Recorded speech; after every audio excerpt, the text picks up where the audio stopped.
Hello, I'd like to ask you, where do you keep your gender fluid? Myself, I keep it on the kitchen sink. My name is Herman Kelly, I'm president of the Irish Freedom Party, and I'd like to talk about the banning by Twitter of the Father Ted writer, Graham Linehan. He was banned there last night for saying that men aren't women. Now, this raises a huge cultural problem in the Western world, in which we have many at the moment. By the imposition of this, I suppose, is part of the agenda of cultural Marxism and the whole imposition of the ideas of intersectionality. But why is this stuff about the imposition of trans ideology? Why is it dangerous, and why must we oppose it? Now, I get asked all the time, Herman, why don't you maybe go quiet or drop that pro-life stuff and stuff like that there? I'll tell you why. There's a whole thing about a society with men and women having children and educating that child in a culture is the basis and the future for our nation, and I suppose also for Western civilization. The whole thing, like, I studied marine biology at university, so for me, and hopefully for you, it's biological fact is more important than ideological opinion. Let's get down to the facts. Men are male, women are female. Only men can father children. Only women can conceive and bear a child. Men and women are not interchangeable.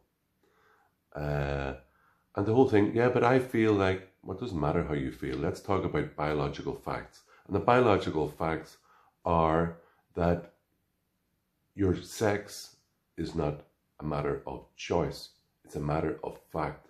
And from conception until you die, every cell in your body is marked either male, which is XY chromosome, or female, which is XX chromosome. So it's not a matter of opinion.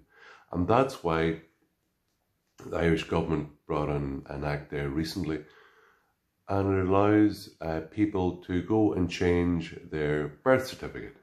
So even though they were born a man, a male, that they can go and change it now that they're female. Well, that's ridiculous, because one, your biological sex does not change one iota. As I said, every cell in their body can be tested. And two, it's also changing history, and it's a lie. And that's not, and it's never good to oppose facts and to try to change facts. It's always dishonest. Myself, I think that the whole thing of trans ideology must be opposed, because it's a wedge issue by which they destroy the foundations of our culture.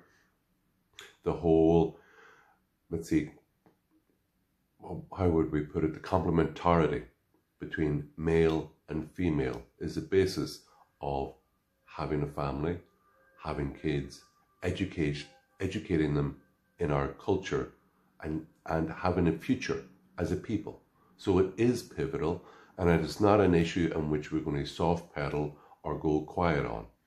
Trans ideology, the imposition of falsifying birth certificates, of making people at university and other places going into transsexual toilets. There should be male and female. Look, if people want to describe themselves as grass skirts or as kind of multi-sex elephants, that's their own business. That's their choice. But don't make other people play along with what is really a psychological problem. Those people, many people with gender dysphoria, that is a psychological problem, and it needs a psychological solution. It doesn't mean that the whole of society should change to placate or to please and give certain privileges to a very small minority who have psychological problems.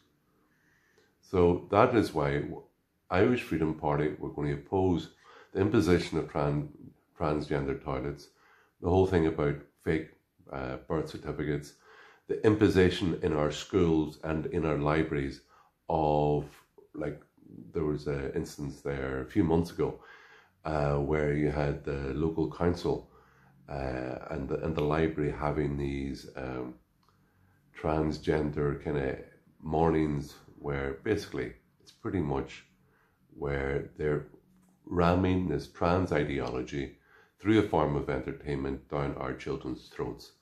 In a way, Graham Linehan, he called it the imposition of this trans ideology as social grooming, coming in bit by bit, trying to make these practices acceptable. Well, I say it's not acceptable. I want to maintain for myself and in the culture the distinction between male and female, because it's the basis of a future.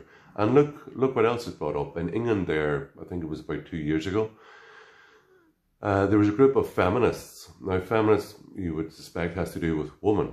And these women who were opposed to the trans ideology as well had a meeting in Hyde Park.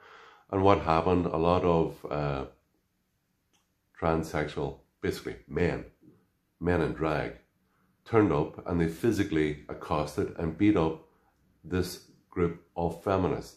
That shows you how far the left and intersectionality will eat itself. And I know that Brendan O'Neill said that the trans ideology is misogyny dressed in drag. Well, when you see a group of feminists being beaten up in Hyde Park in London by a group of men in wigs who want us and me to call them woman and address them as whatever, Sheila and she, well, I say no. That's why we got to oppose this. And that's when you hear about gender fluid and gender fluid toilets, just say, I keep the gender fluid under the kitchen sink. And that's where it should stay. So my name is Herman Kelly. I'm president of the Irish Freedom Party. So let's oppose censorship by Twitter and big tech, and let's hold on and maintain strongly our views and our cultural practices which maintain the distinction between male and female, that they're not interchangeable, and someone cannot decide their sex. It's given at conception and remains until the natural death. Men and women and children are important for our culture and our future, and that's why we won't let this fight pass. Gora Magatha. Thank you.